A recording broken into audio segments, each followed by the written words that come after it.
महिषासुर की माता महिषी ऋषि के श्राप से पहले एक बहुत ही सुंदर गंधर्व कन्या थी।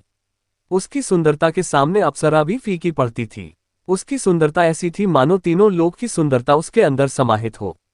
एक बार वह अपनी सखियों के साथ तालाब में अटखेलियां कर रही थी। तभी उसकी नजर एक किनारे बैठे तेजस्वी ऋषि मुनि पर पड़ी। ऋषि मुनि ध्यान मुद्रा में बैठे हुए थे। उन्हें देखकर महिषी के मन में शरारत सूझी। वह कीचड़ युक्त पानी अपनी सहेलियों के साथ एक दूसरे पर फेंकते हुए ऋषि मुनि पर फेंकने लगी। तब ऋषि मुनि का ध्यान भंग हो गया। ऋषि मुनि को ज्ञात हो गया कि इस गंधर्व कन्या ने जानबूझकर ऐसा किया है। ऋषि मुनि ने महिषी से कहा, हे कन्या, तुमने जानबूझकर यह कृत किया है। ऐसा कार्य तो सिर्फ भैंस ही करती है कि सारे पानी को कीचड़ युक्त बना देती है और दूसरे पर फेंकती हुई जाती है। तो आज से मैं तुझे श्राप देता हूं कि तुम भैंस बन जाओगी। इसके बाद महिषी को जब श्राप मिला तो वह बहुत घबरा गई और ऋषि मुनि से प्रार्थना करने लगी, मुझे माफ कर दीजिए। और ऋषि मुनि से बार बार माफी मांगने पर ऋषि मुनि को उस पर दया आ गई।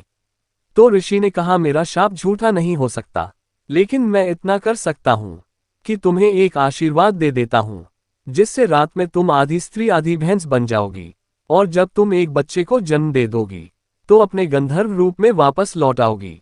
ये कहकर ऋषि मुनि वहां से चले गए। वह गंधर्व कन्या तुरंत ही भैंस बन गई और जंगलों में रहने लगी। दिन में भैंस बनकर घूमती थी और रात को आधा सुंदर कन्या और आधा शरीर भैंस का रहता था। एक बार असुरों का राजा रंभ रात में जंगल में विचरण कर रहा था। उसने महिषी को देखा और आश्चर्यचकित रह गया।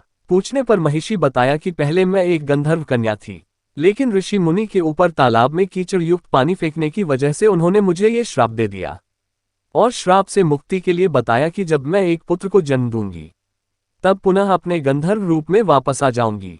राक्षसों के राजा को उसकी कहानी सुनने के बाद प्रेम हो गया। राक्षसों के राजा रंभ ने उससे विवाह कर लिया।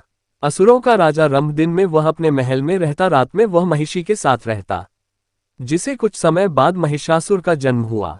महिषासुर जन्म से ही सामान्य बालक से अलग था, क्योंकि उसका सर भैंस का था और शरीर इंसान का था।